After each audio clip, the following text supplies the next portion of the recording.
کسی نے مشورہ دیا کہ اللہ کے نبی صلی اللہ علیہ وسلم نے ہجرت کی اس وقت سے اسلامی کیلنڈر شروع کیا جائے۔ حضرت عمر بن خطاب رضی اللہ تعالیٰ عنہ نے حضرت علی رضی اللہ عنہ کے مشورے کو قبول کیا اور ہجرت سے اسلامی کیلنڈر شروع ہوا۔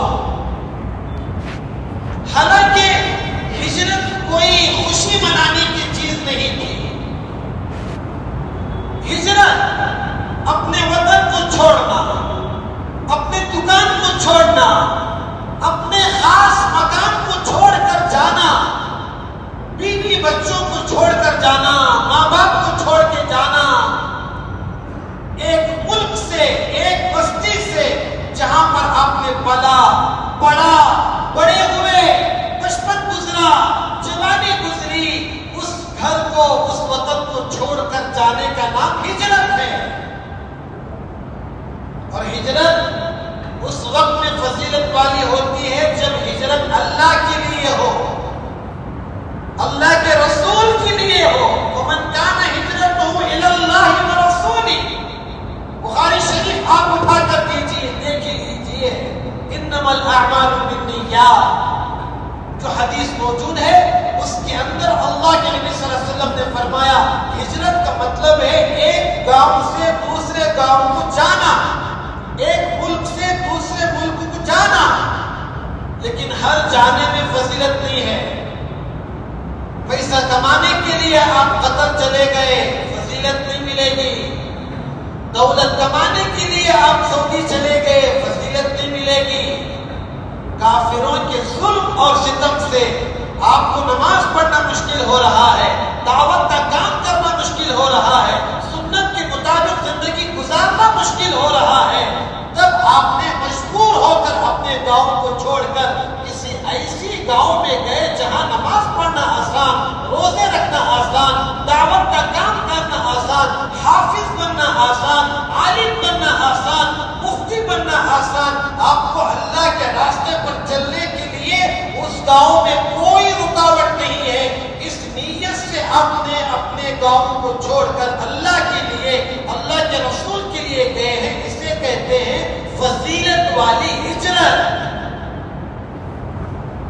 ہجرت کی فضیلت بہت بڑی چیز ہے۔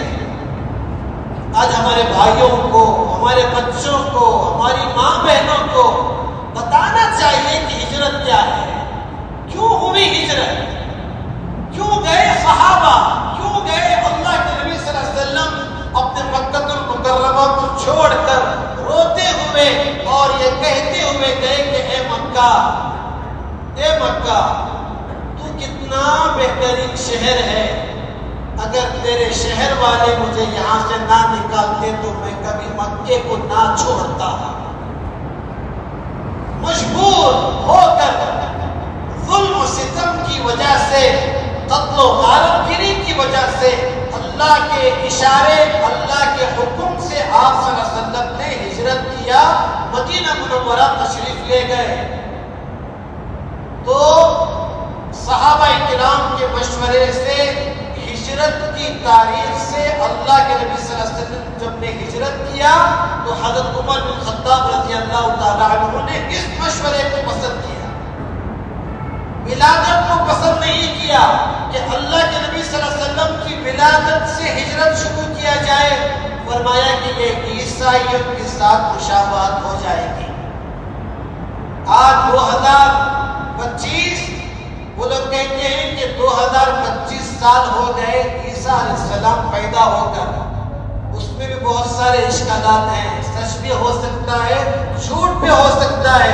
اگر ہم بھی انہی کی طرح نبی کی پیدائش سے ہمارا کیلنڈر شروع کرتے تو ان کے ساتھ ہماری مشابہت ہو جاتی۔ عمر بن خطاب بہت دور کی سوچنے والے، بہت لمبا سوچنے والے،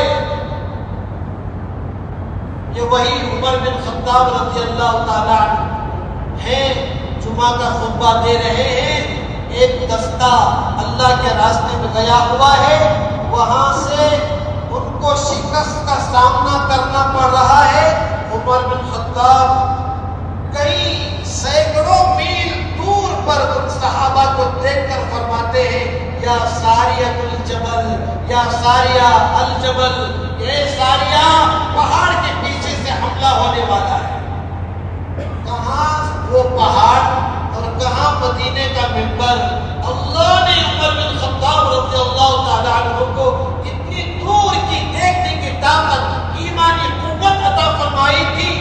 میل سووں میل دور سے آپ نے اعلان کیا اور آپ کی آواز صحابہ کے کانوں پر پڑی۔ پیچھے مڑ کر دیکھا تو دشمن پہاڑ کے پیچھے موجود ہیں اور اپنے آپ کی حفاظت کر لی۔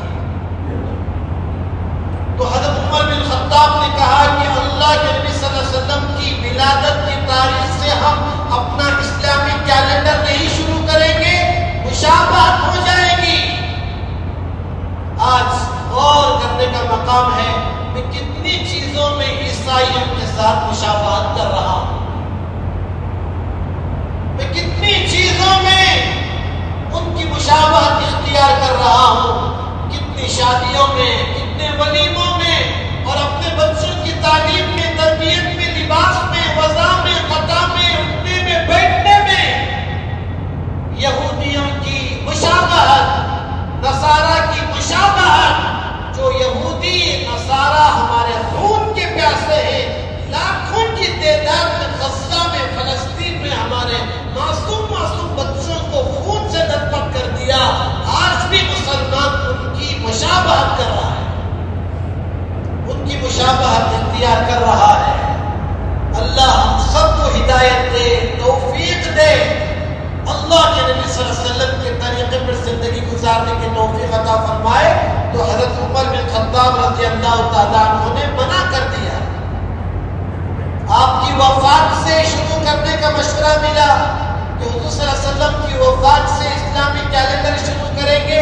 آپ نے فرمایا کہ اس کی بھی ہم اجازت نہیں دے سکتے، وہ غم ہمارے اندر موجود ہے، حضور صلی اللہ علیہ وسلم کی جدائی کا غم، آپ سے بچھڑنے کا غم، ہم ہر سال اس کو سے یاد کر کے ہم غم کر سکتے ہیں، ورنہ لوگ اس دن کو غم کا دن بنا لیں گے۔ تو اللہ کے نبی صلی اللہ علیہ وسلم کے ہجرت کے تاریخ سے، ہجرت کے واقعے سے اسلامی کیلنڈر شروع ہوا۔ شمسی تاریخ اور قمری تاریخ، اور ایک ہے ستاروں کی تاریخ۔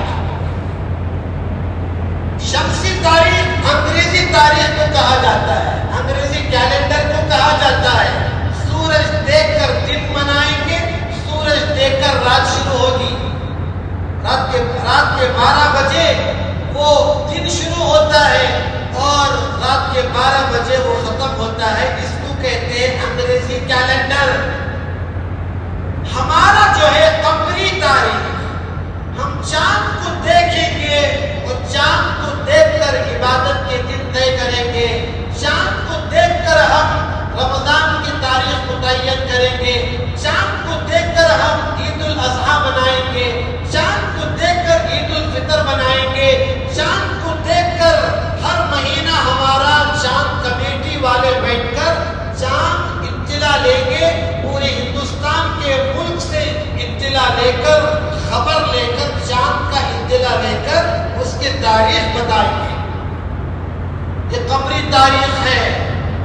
قمری تاریخ اور شمسی تاریخ میں زمین آسمان کا فرق ہے۔ سال میں کئی دن قمری تاریخ میں شمسی تاریخ میں کم ہو جاتے ہیں، اسی لیے کہا جاتا ہے کہ قمری تاریخ کا حساب رکھنا فرض کفایہ ہے، اسلامی کیلنڈر کا حساب کتاب رکھنا فرض کفایہ ہے، انگریزی تاریخ کا حساب رکھنا گناہ نہیں ہے، اس کو بھی آپ اختیار کر سکتے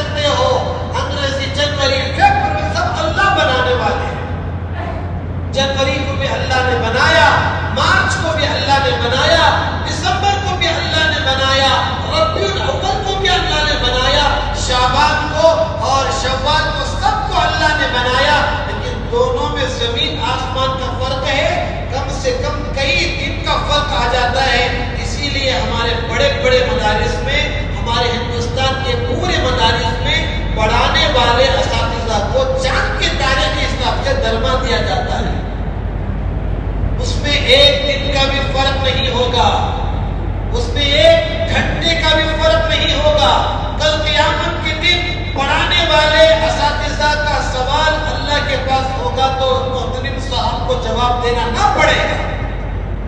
کئی دن کا فرق آ جاتا ہے، کئی دنوں کا فرق آ جاتا ہے شمسی تاریخ میں، چاند کی تاریخ میں اور انگریزی تاریخ میں، لیکن ہم نمازوں میں انگریزی تاریخ کا حساب لگاتے ہیں، شمسی تاریخ، شمسی اوقات کا حساب لگاتے ہیں، 1:30 بجے، 2:30 بجے، 5:15 بجے، عشاء 8:15 بجے، فجر 5:20، تو شمسی اوقات کے اعتبار سے نماز پڑھتے ہیں، لیکن ہماری بڑی بڑی عبادتیں، حج کے دن ہو، رمضان کی عید ہو اور عید الفطر ہو، اور ہر مہینے کی جو تاریخ طے کی جاتی ہے وہ قمری تاریخ کا حساب لگایا جاتا ہے۔ دوسری چیز، قمری تاریخ میں اللہ تعالیٰ چاہتے ہیں کہ عدل و انصاف کا معاملہ ہو۔ اسلام انصاف کرنے والا مذہب، ہمارا دین عدل اور مساوات اور انصاف کرنے والا مذہب ہے۔ اگر ہم رمضان کے مہینے کو، روزے کے دن کو ہر سال دسمبر میں طے کر دیا جاتا تو ہمارے لیے تو خوشی کا موقع بن جاتا، اس لیے کہ ہندوستان والے، آزو بازو والے دسمبر، جنوری، فروری ٹھنڈ کا سیزن ہے، سردی کا سیزن ہے، آرام کا سیزن ہے، موسم ہے، دن چھوٹا ملتا، رات لمبی ملتی، کوئی تھکان محسوس نہ ہوتی، پانی کی سوس نہ لگتی، اور یہی دسمبر کا مہینہ بعض ملکوں میں بڑا سخت مہینہ ہوتا ہے۔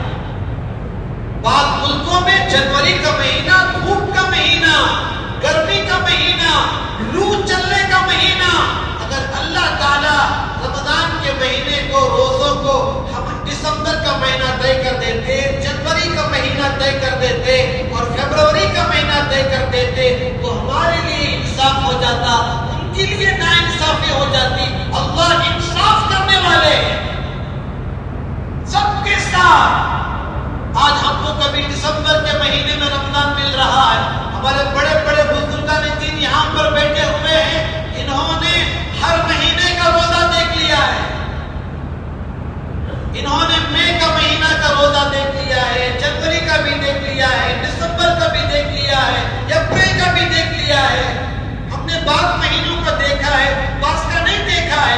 جو ہمارے بڑے بڑے بزرگ ہیں انہوں نے پورے مہینوں کا رمضان دیکھ لیا ہے۔ تو رمضان کا مہینہ اگر شمسی تاریخ کے اعتبار سے، انگریزی تاریخ کے اعتبار سے طے کر دیا جاتا تو انصاف نہ ہوتا، ہمیں آرام کے روزے مل جاتے اور بعض ملکوں والوں کو مشکل کے روزے مل جاتے ہیں۔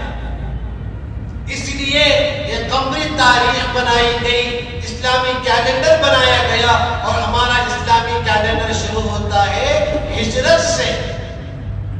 پھر سوال پیدا ہوا کہ کون سے مہینے سے شروع کیا جائے، اسلامی کیلنڈر کو کس مہینے سے شروع کیا جائے؟ کسی نے کہا کہ رجب سے، کسی نے کہا رمضان سے، کسی نے کہا کوئی اور مہینہ۔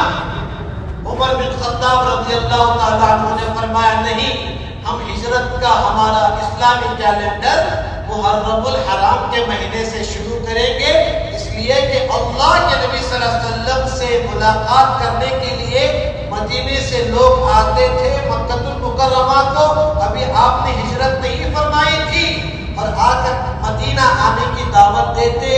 آپ صلی اللہ علیہ وسلم نے مدینہ آنے کا وعدہ کیا تھا، اور آپ صلی اللہ علیہ وسلم کو مدینہ جانے کا ارادہ پیدا ہوا محرم کے مہینے میں، محرم اور حرام کے مہینے میں جانے کا ارادہ ہوا، اور جانے کا موقع ملا ربیع الاول کی 8ویں تاریخ کو۔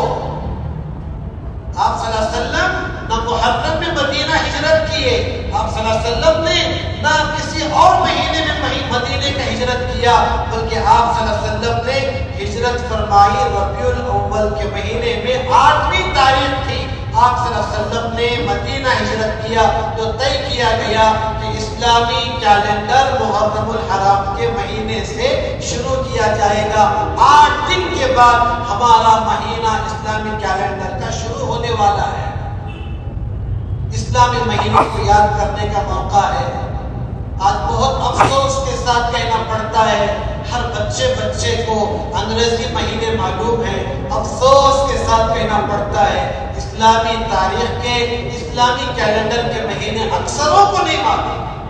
یاد کرنا چاہیے اور بچوں کو بتانا چاہیے کہ یہ مہینہ جو ہے یہ اسلامی مہینہ شروع ہو رہا ہے، یہ محرم الحرام کا مہینہ ہے اور یہ سال ختم ہونے والا ہے۔ میرے بھائیوں، ہمیں ضروری ہے کہ ہم اپنے آپ کا محاسبہ کریں۔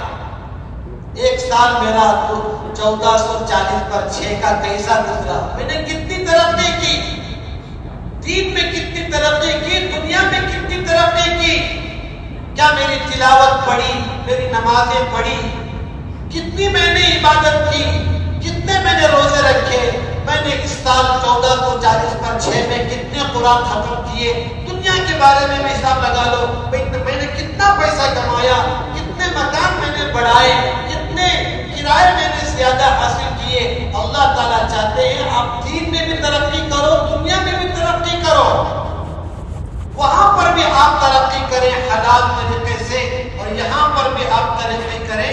تو ہم حساب لگائیں کہ 1440 پر 6 کا یہ سال، آخری مہینہ، 8 دن باقی ہیں، یہ پورا سال میرا کیسا گزرا؟ کتنوں کو ستایا، کتنوں کی بددعا لی، کتنے کو گالی دی، کتنوں کو رلایا، کتنوں کو ستایا، پیٹھ پیچھے میں نے کتنوں کے بارے میں سازش کیا، ان کو تکلیف پہنچانے کے لیے، ماں باپ کو کتنا ستایا، میرے بہن کے حصے کو میں نے کیوں نہیں دیا، میرے بچوں کو میں نے کیوں فرمانبردار نہیں بنایا؟